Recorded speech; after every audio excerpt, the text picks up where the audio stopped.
My grandson started a true crime podcast for his college journalism class. He asked if he could interview me about my career as a police detective. I said yes. We recorded 3 hours of conversation about cases I'd worked in the 1970s and 80s. He published the episodes. A week later, he called me upset. Someone had contacted him with information about one of my old cases, a murder from 1979. We'd arrested someone. He'd confessed, gone to prison, died there 10 years later. But the person contacting my grandson had evidence we'd arrested the wrong man, that the real killer was still free, that I'd known, that I'd covered it up. My grandson was asking if it was true. His name is Tyler. He's 21 years old, junior at Ohio State studying journalism. Smart kid, always been curious about everything, always asking questions, always wanting to understand how things work. He's my daughter Susan's son, my oldest grandchild. I've watched him grow up from a baby into this thoughtful young man who wants to tell stories and uncover truth. When Tyler asked if he could interview me for his podcast,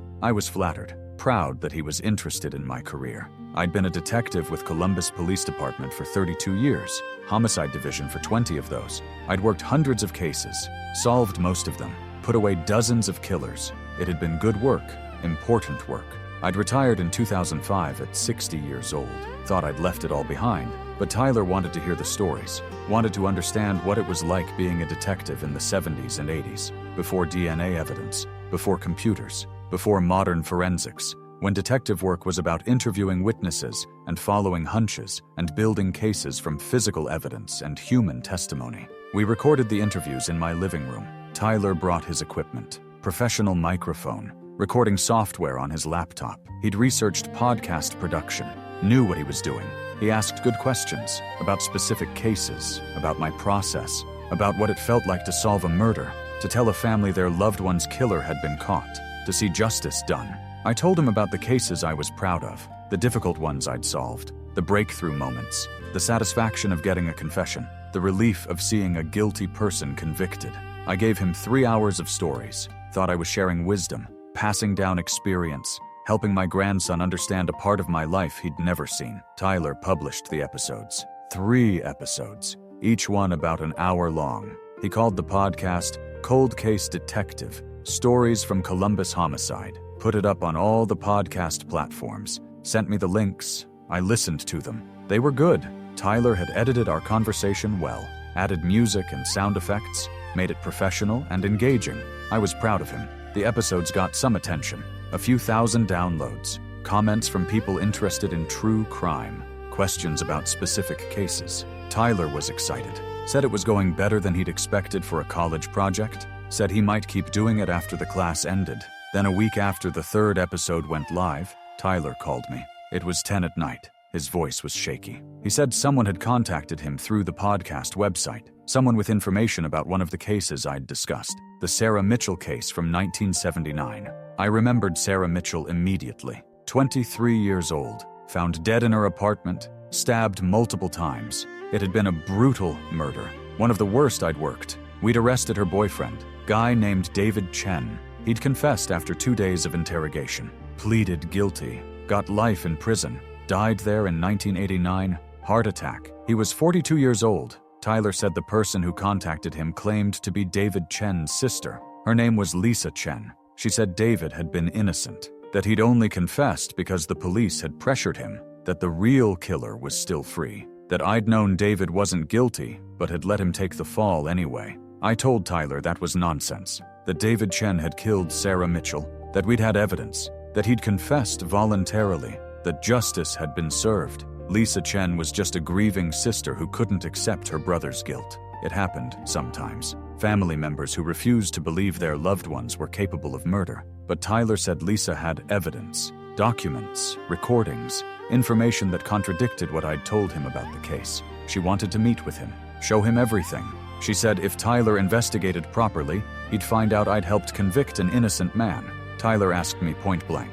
He said, "Grandpa, did you cover up evidence in the Sarah Mitchell case? Did you know David Chen was innocent?" His voice was scared, like he was afraid of what I might say, like he was afraid I might be someone different from who he thought I was. I told him no, absolutely not. I'd never framed anyone, never covered up evidence, never let a killer go free. I'd been a good cop, an honest cop. Lisa Chen was lying. She had to be. There was no way David Chen was innocent, but even as I said it, I felt something cold in my stomach. Because I was lying. Not about most of it. I had been a good cop, had solved hundreds of cases honestly, had built a career on integrity and hard work, but the Sarah Mitchell case, that one was different. That one had ended differently from how I'd told Tyler, differently from how I'd told anyone.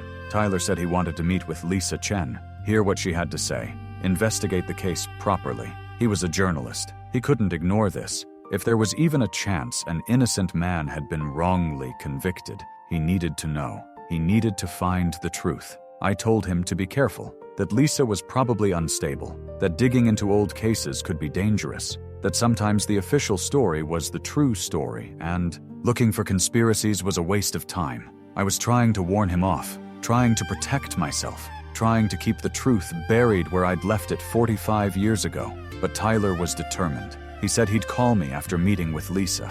Let me know what she said. Give me a chance to respond to her allegations. He was being fair, giving me the benefit of the doubt, still believing his grandfather was a good man who'd served justice honestly. I hung up the phone and sat in my living room in the dark, thinking about Sarah Mitchell, about David Chen, about what really happened in 1979, about the decision I'd made, about the secret I'd been keeping for 45 years. Sarah Mitchell had been murdered on March 15, 1979. I was 34 years old, been a detective for 4 years, still relatively new to homicide, still trying to prove myself, still working with my partner Frank Morrison. Frank was 20 years older than me, veteran detective. He'd been in homicide for 15 years. Everybody respected him. He was smart, experienced, got results. The brass loved him. Clearance rate was high when you were Frank's partner. Being paired with him was a career opportunity, a chance to learn from the best. Sarah Mitchell's body was found by her roommate, apartment on the east side of Columbus. Sarah had been stabbed 7 times, kitchen knife, left at the scene. No forced entry, no signs of robbery. The apartment was neat except for the blood. Whoever killed Sarah had been someone she knew, someone she'd let in, someone she trusted. We interviewed the roommate first. She'd been out of town visiting family. Came home and found Sarah dead. She was devastated. Told us Sarah had been dating someone, guy named David Chen. They'd been together for about 6 months. Recently there'd been problems, arguments. Sarah had told her roommate she was thinking of ending the relationship. We found David Chen at his apartment. He was a graduate student at Ohio State, economics PhD program. Quiet guy, studious, didn't seem like a killer, but they never do. We brought him in for questioning, asked where he'd been the night Sarah was killed. He said he'd been at the library studying, then home alone. No alibi. Nobody who could verify his whereabouts during the time Sarah was murdered. We questioned him for hours. He denied involvement, said he loved Sarah, said he couldn't have hurt her, but he was nervous, sweating, avoiding eye contact, classic signs of guilt. We pushed harder, told him we had evidence, that we knew he'd been at Sarah's apartment, that witnesses had seen him, that he might as well confess. That was standard technique. We didn't actually have witnesses, but suspects don't know that. You tell them you have evidence. Create pressure. Make them think confession is their only option. It works more often than you'd think. David held out for the first day. Kept denying. Kept saying he didn't do it. We sent him home. Told him we'd be talking to him again. Let him. Stew. Let the pressure build. That night, Frank and I discussed strategy. Frank said we needed to push harder, that David was clearly guilty, that he'd break if we kept the pressure on. The next morning, we brought David in again. This time we had more. The knife had been processed. No fingerprints. Wiped clean. But the roommate had identified it as coming from Sarah's kitchen. David had been to the apartment many times. Could have used a knife from there. We told David this. Told him we could prove he'd had access to the murder weapon. We questioned him for another 6 hours. Frank was relentless. Aggressive. He got in David's face. Told him he was a killer. Told him he was going to prison. Told him confessing was his only chance at any leniency. I played good cop. Offered water. Told David we understood. That relationships were complicated. That things could get out of hand. That if he just told us what happened, we could help him. Around hour 5, David started crying. He was exhausted, scared, overwhelmed. He'd been interrogated for nearly 12 hours over 2 days. He was 26 years old, graduate student, never been in trouble, never dealt with police before. He was breaking. Frank kept pushing. Told David that Sarah's family deserved answers, that carrying this guilt would destroy him, that confessing would let him start to heal, that we already knew he did it. that this was just about getting his side of the story. And then David said it. He said, okay. He said he'd tell us what happened. He confessed. He said he'd gone to Sarah's apartment that night. They'd fought. About the future. About marriage. Sarah had said she wanted to break up. David had gotten angry. They'd argued in the kitchen. Sarah had grabbed a knife, told him to leave. He'd tried to take the knife from her. They'd struggled. The knife had gone into Sarah. Multiple times. He'd panicked, wiped the knife, left, didn't call for help, let her die. We recorded the confession. David signed a statement. The prosecutor charged him with murder. David's public defender tried to get the confession suppressed, argued it had been coerced, but the judge allowed it. David pleaded guilty, got life in prison, case closed. Frank and I got commendations. Another successful investigation. Another murderer off the streets, except David Chen didn't kill Sarah Mitchell. Frank did, I found out by accident. 2 weeks after David's guilty plea, I was at Frank's house helping him move some furniture. Frank was getting divorced. His wife Linda was taking half of everything. She was angry, bitter. The marriage had been bad for years. Frank had been cheating, spending money they didn't have. Linda was done. I was helping Frank pack up his garage, moving boxes, clearing out junk. I found a box labeled work files in the back, personal files Frank kept. I was looking for more boxes to pack when I opened it. Inside were photos, crime scene photos from cases Frank had worked, including photos from Sarah Mitchell's murder. But there were also other photos. Photos I'd never seen. Photos that weren't in the official case file. These photos showed Sarah alive, at a bar, with Frank. The photos were dated 2 days before Sarah was murdered. Frank's arm was around her. They were close, intimate, more than friendly. I didn't understand at first. Then I found more. Letters. Sarah had written to Frank. Love letters. They'd been having an affair. For months. Sarah and Frank. My partner and a 23-year-old woman. Sarah had been his mistress. There were more documents in the box. A letter from Sarah to Frank, dated the day before she died. She was breaking up with him. Said the affair was wrong. Said she was staying with David. Said she never wanted to see Frank again. The letter was angry. Definitive. It was over. The last thing in the box was a bar receipt from the night Sarah was killed. Frank had been at a bar 3 blocks from Sarah's apartment. The timestamp showed he'd paid his tab at 9:47 p.m. Sarah's time of death was estimated between 10 p.m. and midnight. Frank could have walked to her apartment, could have confronted her about the breakup, could have killed her when she refused to change her mind. I stood in Frank's garage holding that box, feeling my entire world shift. My partner, my mentor, the man I'd looked up to and learned from. He'd murdered Sarah Mitchell. Then he'd helped me frame David Chen for it. We'd arrested an innocent man, gotten a false confession, sent him to prison for life, for a murder Frank committed. I should have gone to my superiors immediately, should have turned Frank in, should have told the truth and let David Chen go free. That's what a good cop would do, what an honest cop would do, what I'd always thought I would do, but I didn't. I stood in that garage thinking about the consequences. If I revealed this, Frank would go to prison, but so would I. I'd been part of the interrogation, part of getting David's confession, part of building the case. The prosecutor would say I'd known, that I'd been complicit, that I'd helped cover it up. My career would be over. I'd probably face criminal charges, obstruction of justice, false imprisonment, maybe more, and it wouldn't help David. He'd already pleaded guilty, signed documents admitting to the murder. Even if I came forward, would anyone believe me? Would they believe that the confession was false? That David had been coerced? Or would they think I was making excuses? Trying to shift blame? I put the box back, didn't say anything to Frank, finished helping him pack, went home and didn't sleep for 3 days, wrestling with what I knew, what I should do, what I was going to do. I chose wrong. I chose to stay quiet. I told myself I'd find a way to help David later, to get him a new trial, to present new evidence. But I never did. I just kept working, kept being a detective, kept building my career on a foundation that included sending an innocent man to prison. Frank and I stayed partners for another year. Then Frank took early retirement, said the divorce had been hard on him, that he needed a fresh start. He moved to Arizona, died there in 1993, heart attack. He was 59, took his secrets with him. David Chen died in prison in 1989. 10 years after being convicted, he was 42 years old, heart attack, same thing that killed Frank. David had written letters from prison, maintaining his innocence, saying the confession was forced. Nobody listened, nobody cared. Another prisoner claiming to be innocent.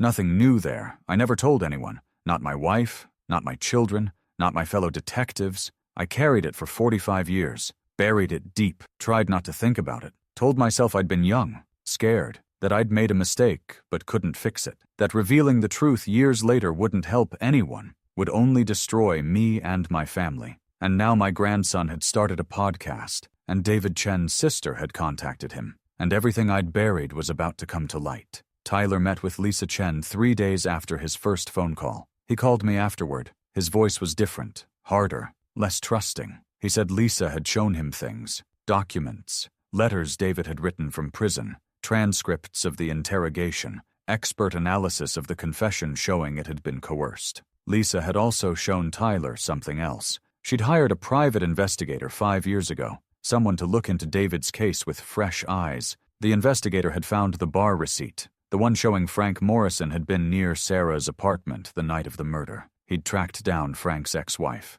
Linda Morrison. She'd told him about Frank's affairs, about his violence, about how scared she'd been of him. The investigator had also found evidence that Sarah Mitchell and Frank Morrison had known each other, witnesses who'd seen them together, bar staff who remembered them, phone records showing calls between Sarah's number and Frank's personal line, evidence that hadn't been in the official case file, evidence that had been deliberately excluded. Tyler said Lisa was putting together a presentation, all the evidence in one place. She was planning to take it to the prosecutor's office, to the police department, to the media. She was going to demand a review of David's conviction, going to expose what really happened, going to clear her brother's name, and she was going to name me as Frank's partner, as someone who'd been part of the investigation, who'd helped get the false confession, who'd known or should have known that David was innocent. I was going to be implicated in wrongfully convicting an innocent man, Tyler asked me again. He said, "Grandpa, did you know David Chen was innocent?"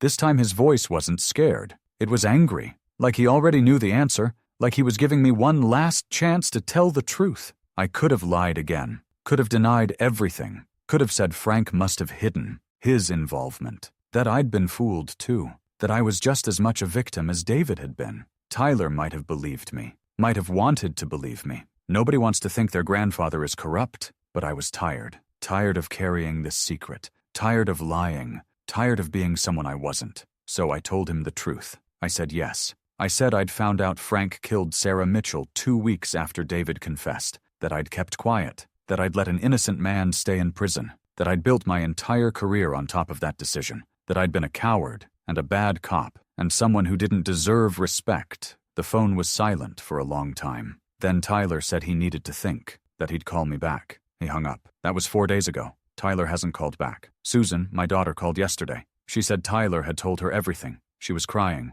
asking if it was true, asking how I could have done that, asking who I really was. I told her I was sorry, that I'd made a terrible mistake when I was young, that I'd regretted it every day, that I knew that wasn't enough. Susan said she didn't know what to think, that she'd always been proud of me, proud of my career, proud of telling people her father was a detective who caught murderers. Now she didn't know what to tell people. She didn't know if anything about me was real. I told her I'd been a good cop in every other way, that I'd solved hundreds of cases honestly, that the Sarah Mitchell case was the exception, the one time I'd chosen wrong, that I was still her father, still the person who'd raised her and loved her and tried to do right by her. She said she needed time, that she'd talk to me later. She hung up. I haven't heard from her since. My wife Margaret is confused. She knows something is wrong, but doesn't understand what. She has dementia. Some days she's lucid. Other days she barely knows me. I haven't told her about any of this. There's no point. She wouldn't remember.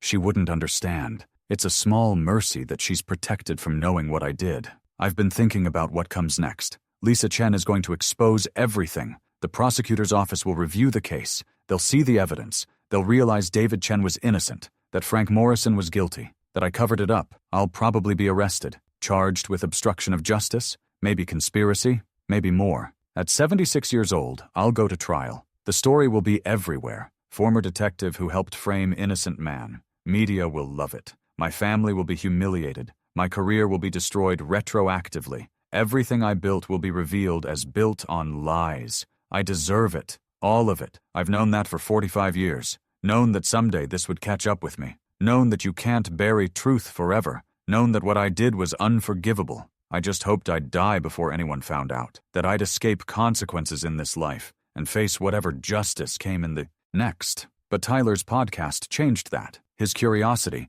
and Lisa's persistence and modern investigative techniques uncovered what I'd hidden. Now I have to face what I did. Face my family knowing what I did. Face myself knowing I'm not who I pretended to be. I've been going through my old case files, the ones I kept, personal copies of investigations I worked, looking at all the other cases, all the people I arrested and testified against, wondering if any of them were like David Chen, if I sent anyone else to prison wrongly, if there are other innocent people whose lives I destroyed. I don't think so. I think David was the only one, the only time I deliberately let injustice happen, the only time I covered up for a guilty person and let an innocent person suffer. But I can't be sure. Memory is unreliable, especially when you've spent decades lying to yourself. I called my lawyer yesterday, told him what was coming, that I'd be accused of participating in a wrongful conviction 45 years ago, that the evidence against me was solid, that I'd probably need to surrender myself soon. He said we'd wait to see what the prosecutor decided, that we'd build a defense,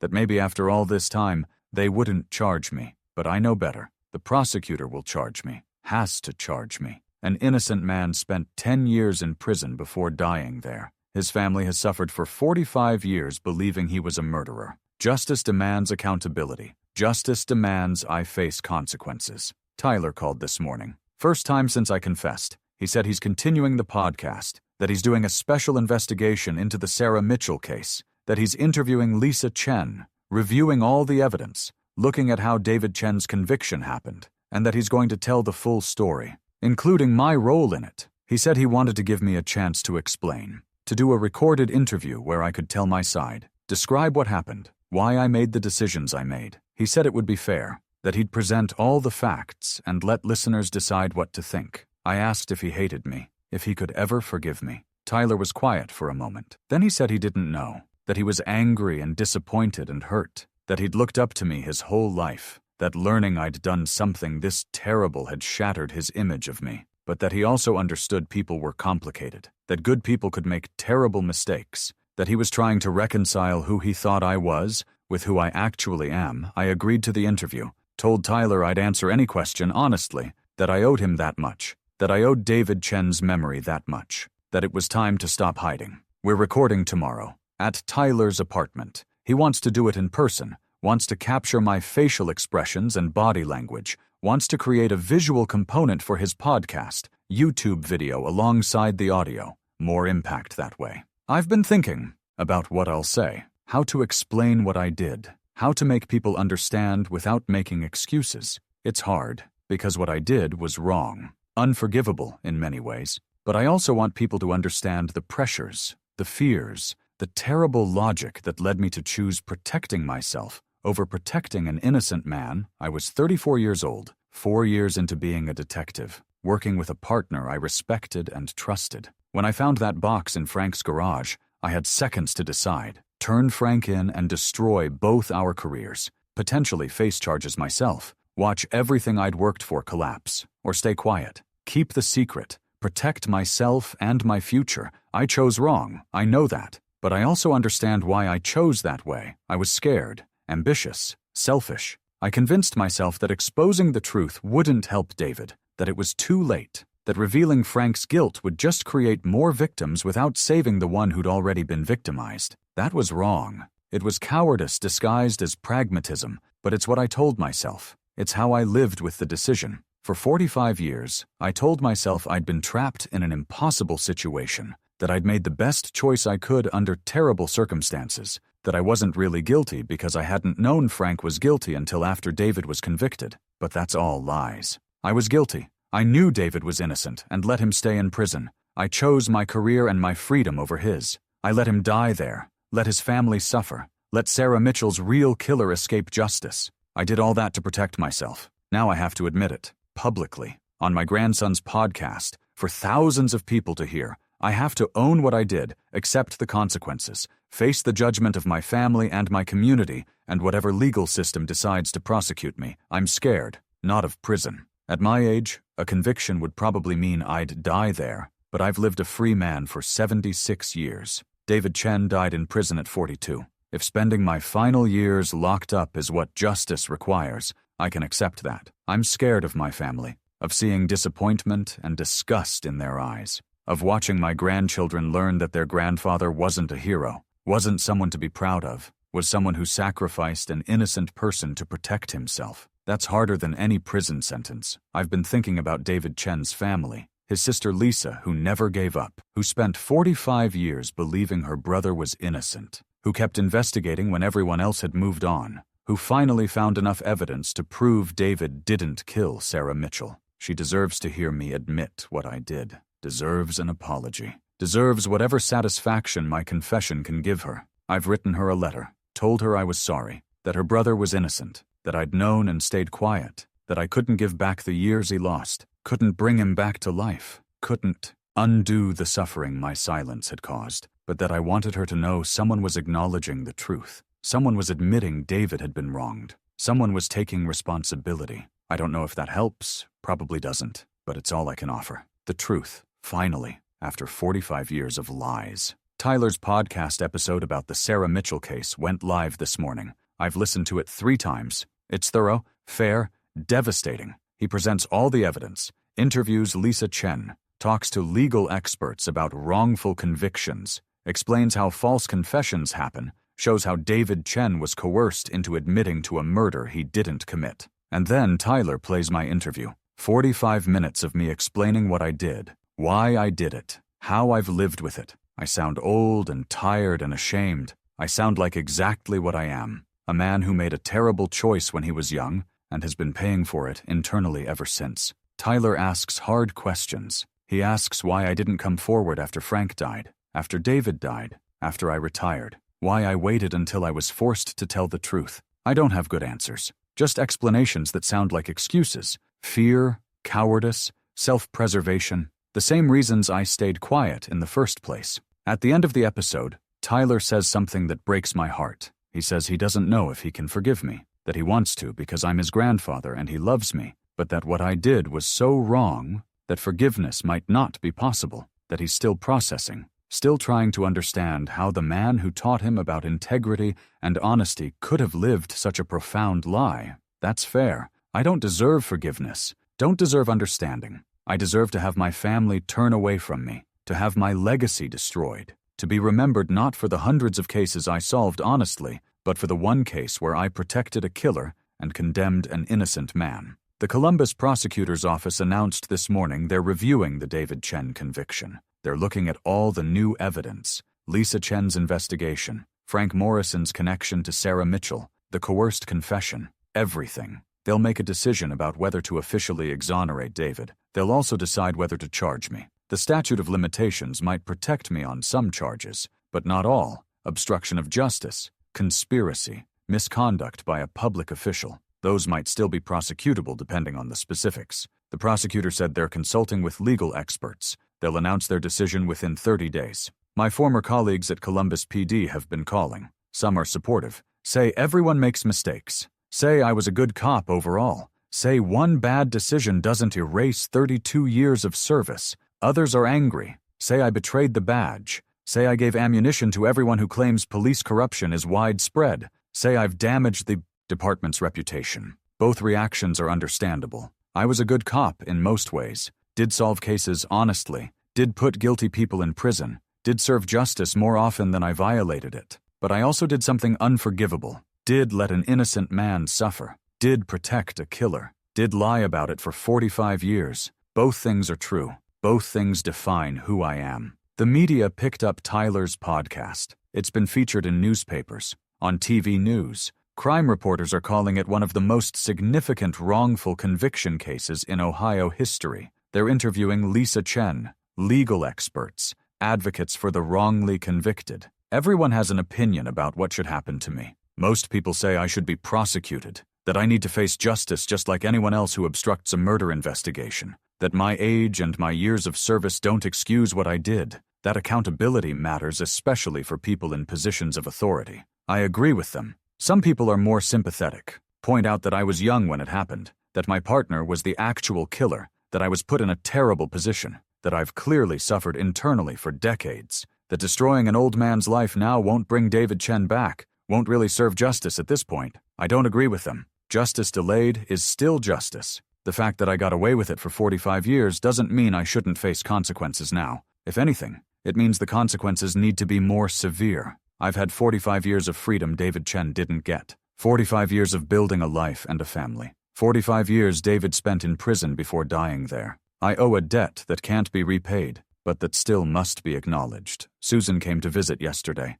First time I'd seen her since this became public. She looked tired. She'd been dealing with reporters calling, friends asking questions, co-workers who'd seen the news. Her father, the respected retired detective, was now her father, the cop who covered up a wrongful conviction. We talked for hours. She asked me questions about the case, about Frank, about why I stayed quiet, about whether there were other cases, other times I'd done wrong. I answered everything honestly, told her the full story, held nothing back. I'd spent 45 years hiding the truth. I was done hiding, Susan cried. Said she'd always been proud of me, that she'd told her friends her dad was a hero, that she'd based her own sense of right and wrong partly on what she thought I represented. Now she didn't know what to believe, didn't know if the lessons I'd taught her about integrity meant anything. When I hadn't lived by them myself, I told her I was sorry, that I'd failed her, failed to be the person she thought I was, that I understood if she couldn't forgive me, couldn't look at me the same way, couldn't maintain a relationship with me after this. I told her I loved her and always would, but that I'd understand if she needed to walk away. She didn't answer, just sat there crying. Eventually she left, said she needed time. I haven't heard from her since. Tyler came over this morning, said he wanted to talk, not record, just talk. We sat in my living room, the same room where we'd recorded the original interviews, where I'd told him stories about my career, stories that had seemed heroic then, stories that felt different now, knowing what they'd been built on. Tyler said the response to his podcast had been overwhelming. Millions of downloads, national coverage. People were calling it important journalism, shining light on wrongful convictions, holding police accountable. He'd been contacted by news organizations, by documentary producers, by other families who thought their loved ones might have been wrongly convicted. His college project had become something much bigger, but Tyler also said he didn't feel good about it, that exposing his own grandfather publicly had been one of the hardest things he'd ever done, that he'd cried after publishing the episode, that he kept wondering if there had been another way, a way to find justice for David Chen without destroying his relationship with me. I told him there wasn't, that what I did required exposure, required consequences, that he'd done the right thing, the brave thing, the thing a real journalist should do. Tell the truth no matter who it hurts. Follow the story wherever it leads. I told him I was proud of him, that he was a better man than I'd been at his age, that he had more integrity in his 20s than I'd had in my entire career. Tyler asked if I'd done it again. If there was some situation where I had to choose between truth and self-preservation, would I make the same choice? Would I stay quiet to protect myself? Or had I learned something? I told him honestly. I don't know. I want to say I'd do different now, that I've learned, that I'd have the courage to tell the truth regardless of consequences. But I made that promise to myself 45 years ago. Told myself I'd never let something like that happen again, and I kept that promise. Every other case I worked, I was honest. I was thorough. I followed evidence where it led. I didn't cover for anyone. I did my job with integrity, but I'd also carried the secret, hidden what happened with David Chen, let it poison everything else even while I was being honest about other cases. So, had I really learned? Or had I just gotten lucky that I never faced another situation that tested me the same way? Tyler said something interesting then. He said maybe the podcast had been good for both of us, that I'd needed to confess, that carrying this secret had been destroying me slowly, that finally telling the truth might let me make some kind of peace with what I did. I told him maybe he was right, that there was a strange relief in having everything out in the open. For 45 years I'd been waiting for this moment, dreading it, knowing someday someone would discover what I'd done. Now that it had happened, now that the worst had come, there was a kind of freedom in it. No more hiding, no more pretending, just the truth and whatever consequences followed. Tyler asked what I thought would happen, whether the prosecutor would charge me, whether I'd go to prison, whether I was scared. I told him I expected to be charged, that the evidence was clear, that I'd confessed publicly, that the prosecutor had no choice but to prosecute. As for prison, at my age, a conviction would probably mean dying there. I'd be sentenced to years I didn't have left, but that seemed appropriate. David Chen had died in prison. Why shouldn't I? Tyler looked uncomfortable. He said he didn't want me to go to prison, that despite everything I was still his grandfather, that he still loved me even though he was angry and disappointed, that he didn't want my last years to be spent locked up. I appreciated that. Told him his love meant more than he knew, that knowing he could still care about me despite what I'd done gave me hope that maybe I wasn't entirely the monster I felt like. But I also told him that what I wanted didn't matter, that justice required accountability, that if spending my final years in prison was the price for what I'd done, I'd pay it. We talked for another hour, about family, about memory, about how people live with their mistakes. Tyler told me about the pressure he was feeling, media attention, people wanting interviews, his journalism professors telling him this could launch his career, but also the weight of knowing he'd exposed his own grandfather, that his work had destroyed his family's peace. I told him he shouldn't feel guilty, that he'd done nothing wrong, that he'd pursued truth and justice, that those were noble goals, that I was the one who'd created this situation by making terrible choices 45 years ago. Tyler was just the person who'd uncovered it. The messenger shouldn't feel responsible for the message. Before Tyler left, he asked one more question. He asked if I'd apologize to David Chen if I could. If David were still alive, what would I say to him? I told Tyler I'd say I was sorry, that David had been innocent and I'd known it, that I'd chosen my career over his freedom, that he'd spent 10 years in prison and died there because of choices I made, that nothing I could do would give him back those years, give him back his life, undo the suffering, but that I was sorry, deeply, completely, without reservation. Tyler nodded, said he was going to include that in a follow-up episode, that he wanted people to hear me express remorse, that it was important for the story. I told him to include whatever he wanted, that I had no right to control the narrative, that this was his story to tell now. After Tyler left, I sat alone thinking about David Chen. I'd avoided thinking about him for 45 years, pushed him out of my mind whenever guilt tried to surface. Told myself he was just a name, just a case, just someone I'd known about briefly before moving on to hundreds of other cases, but he'd been real, a person, 26 years old when we arrested him, graduate student with a future ahead of him, son, brother, someone's boyfriend, someone with dreams and plans and potential. We'd taken all of that away, Frank by killing Sarah, me by covering it up and letting David take the blame. David had maintained his innocence from prison,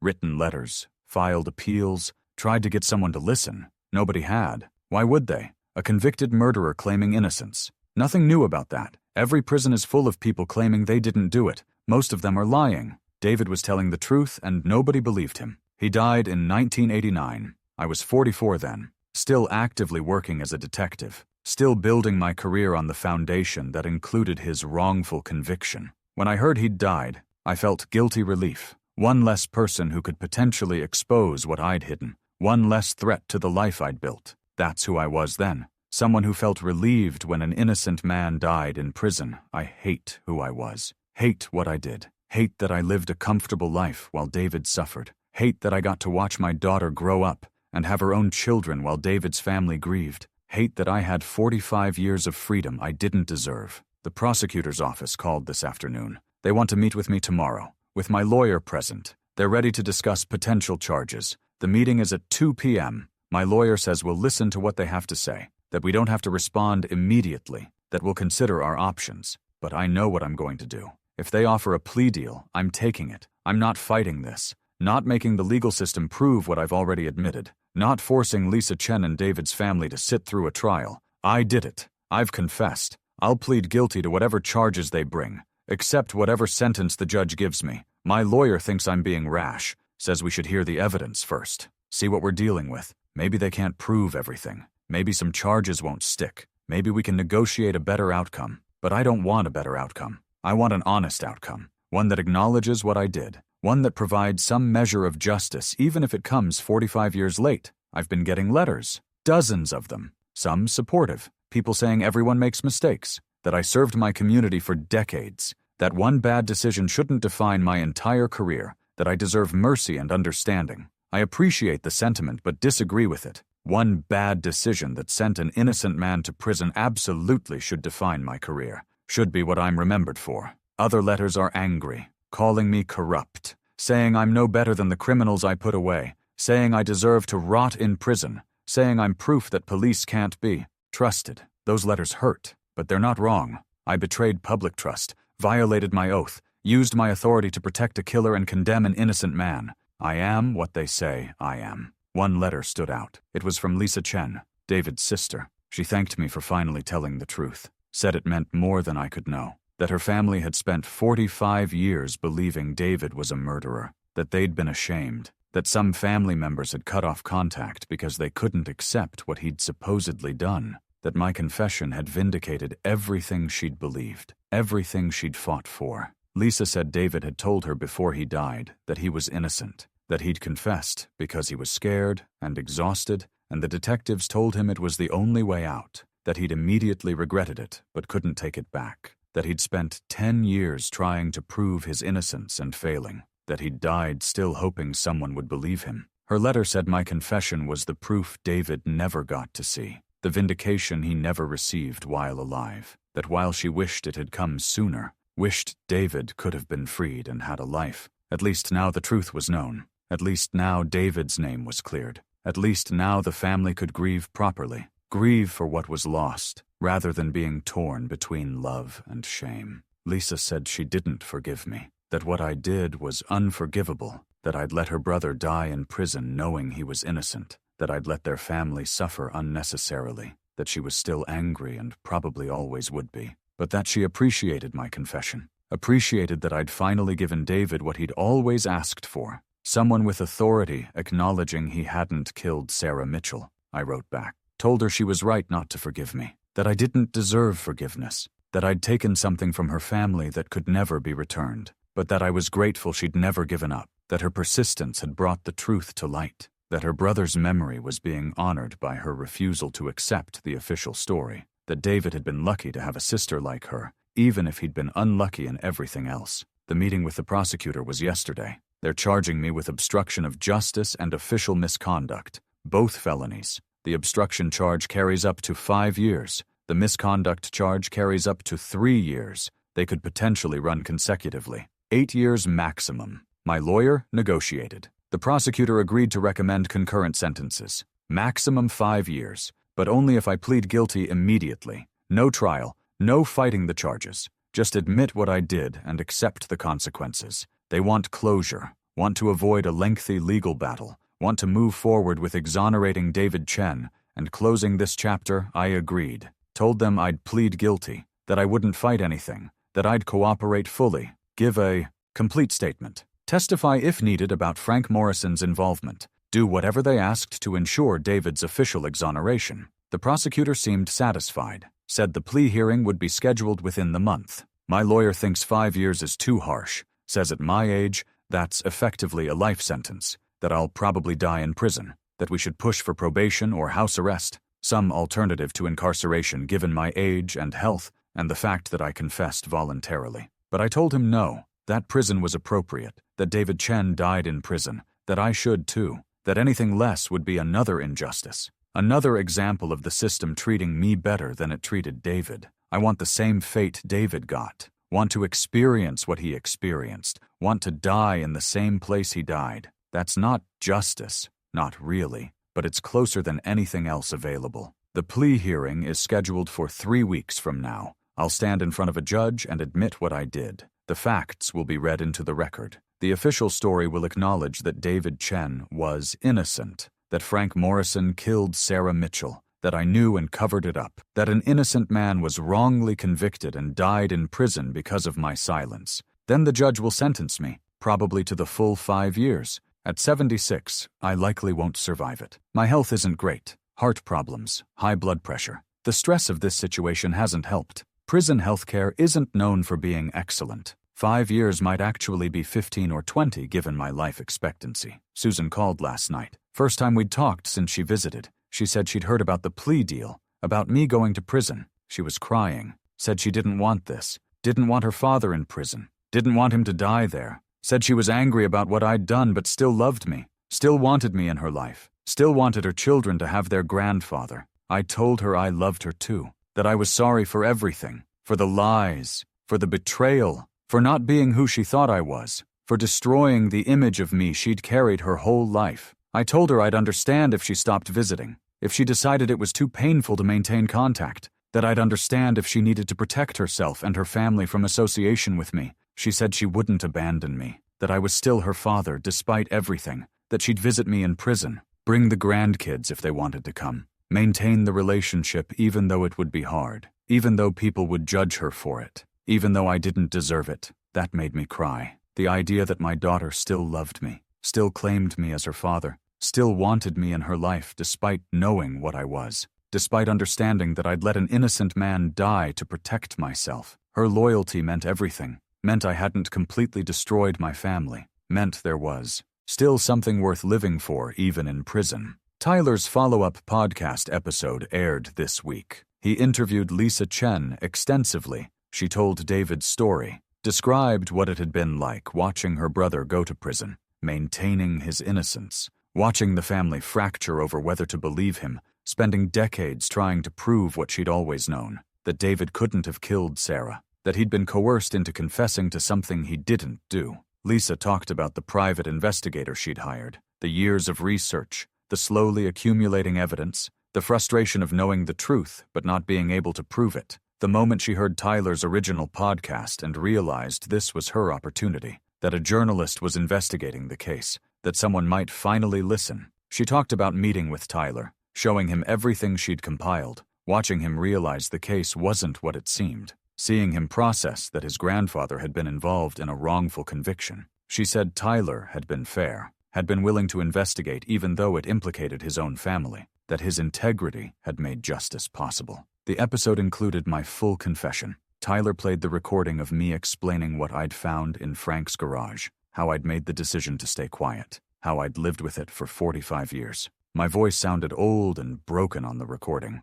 like someone who'd been carrying too much weight for too long, like someone who was relieved to finally put it down. Tyler ended the episode by talking about his own struggle, how hard it had been to expose his grandfather, how he'd questioned whether journalism was worth destroying his family, but how he'd ultimately decided truth mattered more than comfort, that David Chen and his family deserved justice even if it came at personal cost, that holding powerful people accountable meant being willing to hold your own family accountable. The episode has been downloaded millions of times. It's been featured on national news, discussed on other podcasts, written about in newspapers across the country. Tyler has been interviewed by major media outlets. His college journalism project has become a defining moment in true crime podcasting. A story about wrongful conviction, police corruption, and family loyalty tested by truth. Tyler came to visit last week, said the attention was overwhelming,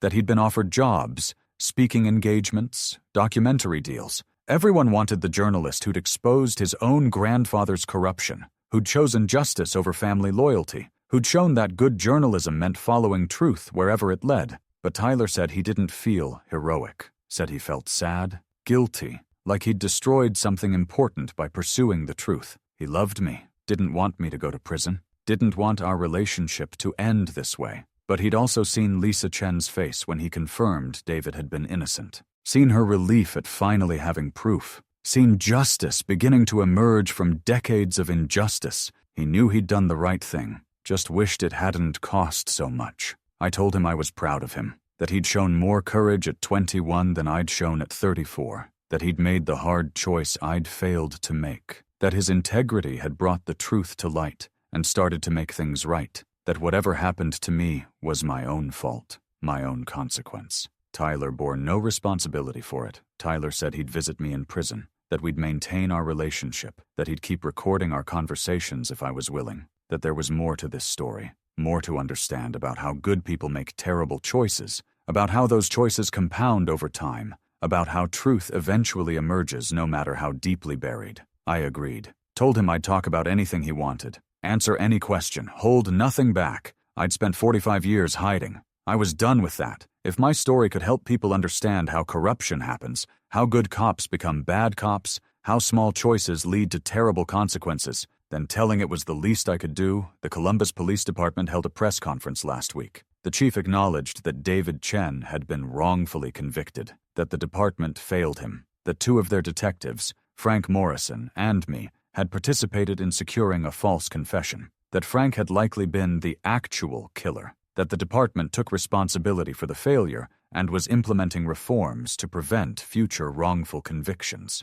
The chief announced they were reviewing all cases Frank and I had worked, making sure there weren't other wrongful convictions, other innocent people we'd sent to prison. They'd be reaching out to people we'd arrested, offering to review their cases with fresh eyes, making sure David Chen was the only victim of our corruption. I appreciated that, even though it was terrifying. What if there were others? What if I'd made mistakes I didn't remember? What if Frank had manipulated other cases and I'd missed it? The idea that there might be more innocent people suffering because of my work was almost too much to bear. The press conference included an apology to David Chen's family. The chief spoke directly to Lisa Chen, who was in attendance. He said the department had failed her brother, failed to properly investigate his innocence claims, failed to catch their own officers' misconduct. He promised the department would do better, would take wrongful convictions seriously, would prioritize truth over clearance rates. Lisa accepted the apology with grace, said she appreciated the acknowledgement,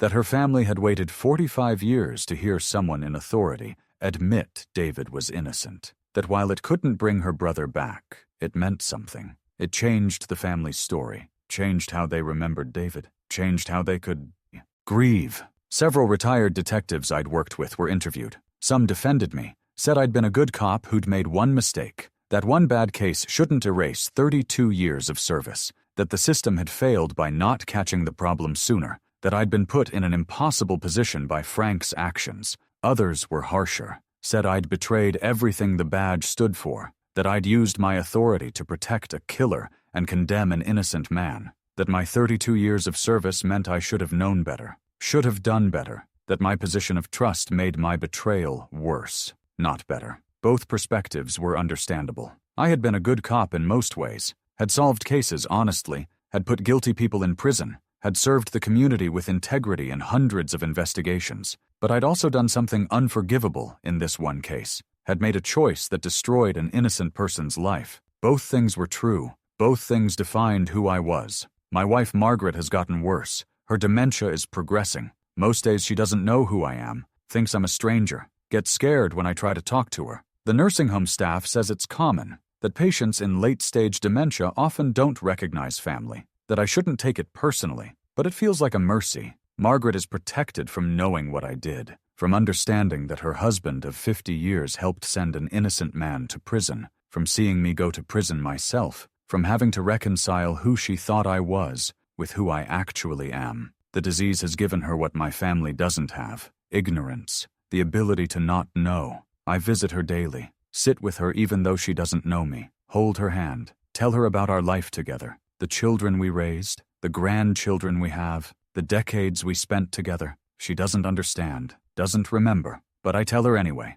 It's the only way I know to say goodbye, because I'll be in prison soon, won't be able to visit. Susan will have to manage Margaret's care alone, will have to watch her mother decline without me there. Another consequence of my choices, another person hurt by what I did 45 years ago. The plea hearing is tomorrow. I'll stand before Judge Catherine Morrison, no relation to Frank. I'll admit that I obstructed justice, that I engaged in official misconduct, that I knew David Chen was innocent and let him stay in prison, that I'm guilty, that I accept responsibility, that I deserve punishment. The prosecutor will outline the facts, the evidence against Frank Morrison, how I found it, what I did with that knowledge, how David Chen spent 10 years in prison because of my silence, how he died there in 1989, how his family suffered, how justice was delayed for 45 years because I chose my career over truth. Then Judge Morrison will sentence me, probably to 5 years, possibly more if she feels the recommended sentence is inadequate.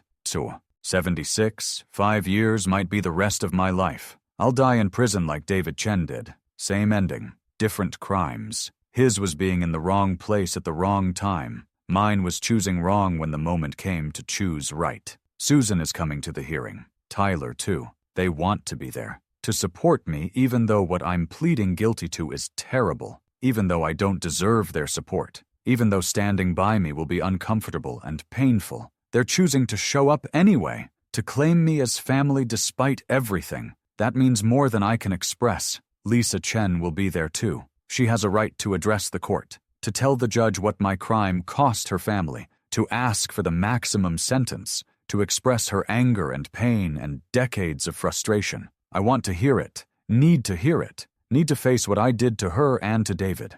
I've written a statement to read at the hearing, an apology, an acknowledgement, a confession beyond the legal one. I'll tell David Chen's family I'm sorry, that I can't undo what happened, can't give back what was taken, but that I'm sorry, that I know David was innocent, that I should have spoken up, that my silence was a crime as much as Frank's violence was. I'll tell the judge I accept whatever sentence she gives, that I deserve punishment, that I'm not asking for mercy, that justice delayed is still justice, that even though I'm old and sick and near the end of my life, I should face the same system that David faced, should experience the same prison that David experienced, should die in the same place he died, if that's what my sentence means. I don't expect forgiveness, don't deserve it, don't want people to feel sorry for me. I made choices, bad choices, choices that prioritized myself over an innocent person, choices that let a killer escape justice, choices that destroyed lives. Now I face consequences. Finally, 45 years late, but consequences nonetheless. Tonight is my last night of freedom. Tomorrow I'll plead guilty. Tomorrow I'll be sentenced. Tomorrow I'll begin serving time for a crime I committed in 1979 and covered up until 2024. 45 years of freedom I didn't deserve. 45 years David Chen didn't get. I'm scared. Not of prison itself, of dying there, of the loss of freedom and dignity, of the violence and danger, of being old and vulnerable in a place designed for young and strong. But more than that, I'm scared of who I'll be in prison. Whether I'll maintain my sense of self, whether I'll survive long enough to serve my sentence, whether I'll die alone and forgotten like David did. But I'm also relieved. The secret is out. The truth is known. David Chen's name is cleared. His family has vindication. Justice, imperfect and delayed as it is happening. I'm being held accountable. The weight I've carried for 45 years is lifted,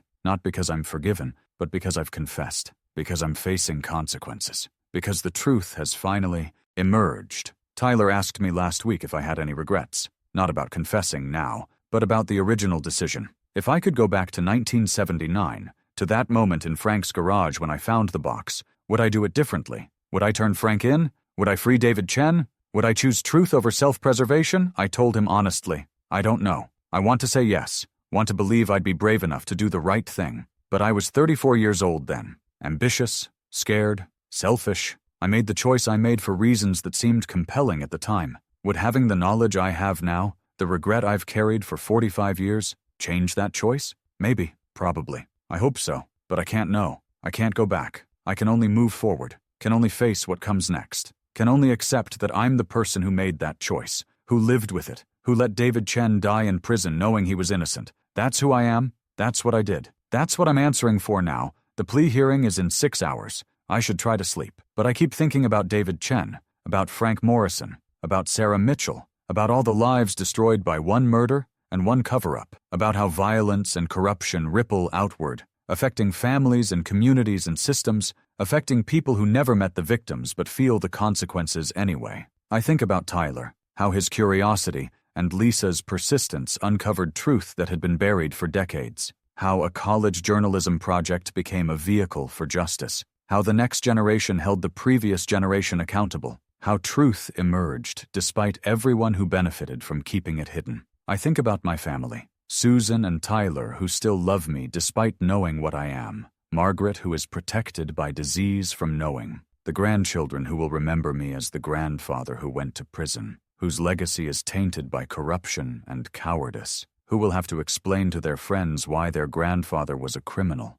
I think about David Chen's family, Lisa, who never gave up, who spent 45 years fighting for her brother, who finally got the vindication she'd always sought, who proved that persistence and truth eventually overcome lies and power, who showed that justice delayed can still be justice achieved. And I think about David himself, 26 years old when we arrested him, scared and confused and eventually broken, confessing to something he didn't do because we made him believe it was his only option, spending 10 years in prison maintaining his innocence, writing letters nobody read, filing appeals nobody granted, dying alone thinking he'd failed to prove what he knew to be true. David Chen deserved better. Deserved detectives who cared about truth more than clearance rates. deserved a partner who'd protect the innocent instead of protecting himself, deserved a justice system that worked. He didn't get any of that. He got Frank Morrison, who killed his